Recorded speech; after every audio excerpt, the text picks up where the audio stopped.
Okay, let's get something straight. You're not going to reach a Muslim by mocking the Quran. You can't win a soul by calling their book garbage. You may be in right theology, but you are so dead wrong in delivery, because Muslims don't just read the Quran, they revere it, they hold it, they memorize it, they cry over it.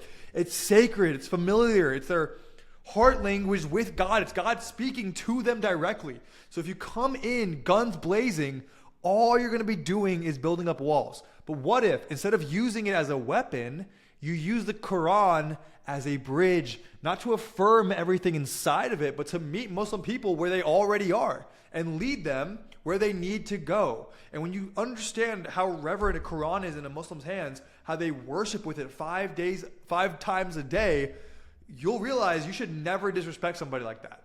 And here's what most Christians don't realize. The Quran talks so much about Jesus, a lot. In fact, Jesus is actually mentioned more times in the Quran than Muhammad. So the strategy is actually so simple. You want to start inside of the Muslim framework. You want to lead them towards questions that they've never asked before, because they don't actually know the heart of God through Christ yet. And when the time is right, only after you've deconstructed their aggressively, what's the word for this, against Jesus thought structure, is when you can land it with the gospel. But the moment you start with the Quran is wrong, you've already lost that connection, and it's going to take double the effort to rebuild. Whereas if you can just say, hey, let's read the Quran together for a second, I have some questions, that's where you start a conversation instead of a war. Imagine a non-Christian friend coming to you and being like, hey man, you want to do a Bible study? You'd be like, yes, dude, let's do it. The Quran is the same way for Muslims. So let's look at some key verses within the Quran that can actually open the hearts. And Surah 3 is a great way to start, where it says, "O Mary, blessed Mary, Allah gives you good news of a word from Him, whose name will be the Messiah," Al-Masih in the Arabic, Jesus, held in honor in this world and the next. Okay, and then you go to Surah 355. Later on, it says, Allah said, "O Jesus, I will take you and raise you to myself, and I will purify you from those who disbelieve." So now Jesus is the Messiah. He's sinless. He's going to be raised. He's untouched. He's alive. What do you mean he's alive? No other prophet's alive. Every other prophet's buried right now. Surah 19:19. I am only a messenger of your Lord to give you a righteous son. Right? Righteous. No sin. And remember that the son means the same nature, but the Quran maybe takes it as literal son. And these are very powerful openings, because the Quran gives us the puzzle pieces without the full picture. And when the Muslim starts to ask, well, why is Jesus different? Why does he not die? Why is he still alive? Why is he called the Messiah? What even is the Messiah? Who needs a Messiah? That's when you can step in with clarity, because the Quran uses Jesus and Moses and every single prophet in between as a framework for understanding God's way of speaking and building with us. And so you want to ask the right questions and lead it from an area that they can understand it without making it a debate, because this is not a debate. This is a discipleship conversation, an experience, an encounter. And here are the kind of questions that will land. Why do you think Jesus is called Al-Masih, the Messiah? Where does that come from? Why is he the only prophet born of a virgin? Why did God have to breathe into Mary's womb to bring him to earth? Why does the Quran say he's still alive, but Muhammad is clearly dead? And if Allah raised Jesus to himself, what does that say about his identity? Because now you're not arguing for the gospel, you're inviting them to discover it. And the answer of those questions are something that Jesus will give to them. And let them process, let them wonder, let them wrestle, because it's not you discipling them now, it's the Holy Spirit. And be there when they realize, wait, he's clearly the best prophet. This man is so set apart. There's no sin, there's no death, he's still alive. And what do you mean he's coming back to be responsible for judgment?